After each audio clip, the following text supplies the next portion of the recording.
Hi guys, today ganahan kay ko mukaon og kinilaw. Kay diri man jud ni akong forte, kinilaw queen man jud ko sa balay. So wala may work today kay nag-leave ko. Prepare na ko daag dagang kaig sili, limonsito, squeeze na ko with sili para mo absorb jud ang kahalang. Unya na luya, onions nga perting daghana. Of course para lasado atong kinilaw, pipino, para na gulay-gulay ginagmay no. And then, before nato ibutang ng isda, dapat squeeze nato na with asin para mawala ang langsa. Vichin, asin, suka, mix na nato na din ha.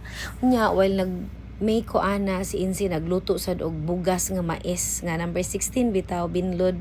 Nya lami man kay na skin nila labi nag-init pa. So gimix na nato na din ha, timplahan, additional gamay og kanang asin, vichin og isa pa ka seasoning para mulasa gyud siya.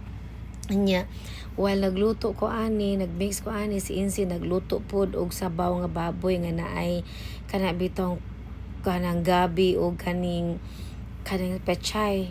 So gana gyud ganing kaon ani nya mag-diet pa ta ani.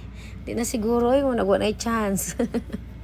Tanawa fresh kayo mo na siyang mais nga bugas nya lami man jud na siya kaunon kung nabito dukot plus kini pa yung ginamos nga mouse kaayo nga init kay nga sabaw nga murag nilatan. Gana kayo tanawa ang gikuha kinilaw nya karon kay napamanggid poy kanon diha nga pertindaghana sa katubangan so alangag balibaran butangi o ginamos ang kanon napila ka kay nga na akong nakaon kasi siguro katulo siguro ko nakakuaging ana or more. Unya di man jud malikay no basta na ginamos gana man jud kay tanan pas na pag sabaw. Pero karon ako yung gibirahan ang ako ang kinilaw jud. Ganahan ko kinilaw over sabaw. Nya gana kaayo nya atong diet ani ugma na lang sad no. Sabot-sabot lang ta. Sige lang tag ugma ani nya ugma kay holiday naman sad. Naguna-una na sa atong lutuon karon. Favorite kay nako ng dukot sa kanang bugas nga mais nga kanang binlod mo na pinakalami nga part ang dukot.